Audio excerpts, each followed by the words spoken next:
अच्छा, बाज़ लोग होते हैं उनको मुनफरिद और मुख्तलिफ़ किस्म के सवाल करने का बड़ा शौक़ होता है, हालाँकि उन सवालात का फ़ायदा कभी भी नहीं होता, कोई उनकी ज़रूरत नहीं होती,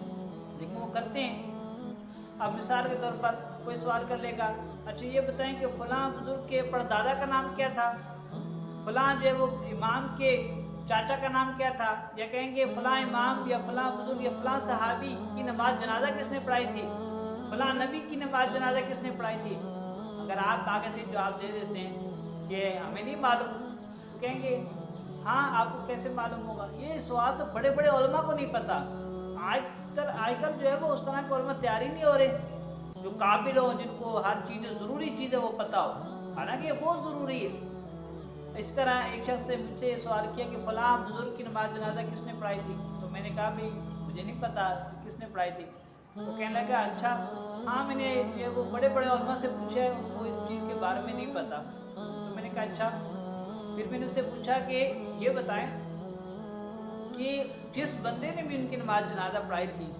ज़ाहिर है उन्होंने पढ़ाई, अल्लाह ताला कबूल फरमाए, उनको आती होगी तो पढ़ाई है, लेकिन आप बताएं कि नमाज जनाजे के फ़राइज़ कितने हैं। फिर उनको क्या पता होना था, खामोश हो गए। कहते हैं नहीं, नमाज जनाजा तो हम तो इमाम साहब के पीछे जैसे इमाम साहब कहते हैं हमें नमाज जनाजा पढ़ाते वक्त बता देते हैं, वैसे पढ़ लेते हैं, फ़राइज़ वगैरह ये चीज़ें हम लोगों ने नहीं सीखी। लेकिन जो चीज़ें आपके मकसद की हैं, आपने कैसे नमाज जनाजा पढ़ना है ये तो पहले सीख लें, फिर किसने नमाज जनाजा पढ़ाया है, तारीख़ में कितने बुज़ुर्ग हैं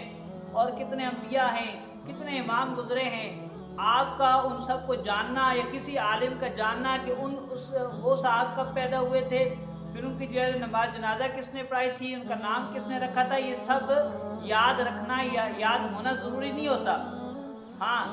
बेहतर ये है कि जो बुज़ुर्गों के बारे में हमें पता होना चाहिए, लेकिन हर बात अगर आपको नहीं था तो कोई ज़रूरी भी नहीं है, लेकिन आपको उन बुज़ुर्गों की ज़िंदगी से नसीहत हासिल करना कि किस तरह से उन्होंने दीन की खिदमत की, किस तरह वो इल्म से मोहब्बत करते थे, फिर इल्म हासिल करने के बाद उस पर अमल करते थे, वो सब हमने करना नहीं है। बाकी उनकी तारीख़ विलादत, फिर जो है वो उनका नाम किसने रखा, फिर वो कौन से मदरसे में पढ़े, फिर जो है वो बाकी सारी चीज़ें हम याद रखते हैं और याद रखनी भी चाहिए,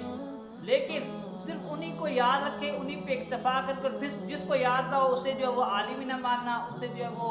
एक अनपढ़ शख्स मानना, और ख़ुद जो है वह हमें नमाज जनाजा भी ना आती हो।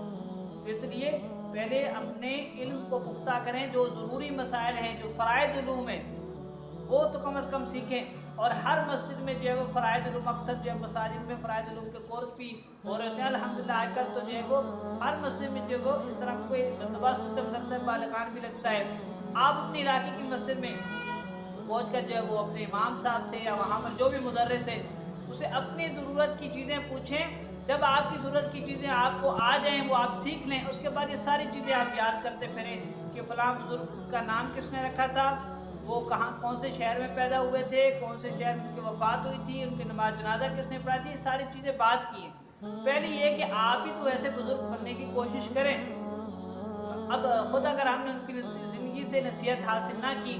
उनकी ज़िंदगी को अमली उनकी सीरत को पढ़कर फिर उनको जैसा बनने की कोशिश ना की, तो फिर जब हम बेशक कहते रहें कि वो हमारे बुज़ुर्ग हैं, तो खुदा के लिए अगर वो हमारे बुज़ुर्ग हैं तो हमें उन जैसा बनने की कोशिश भी करनी है।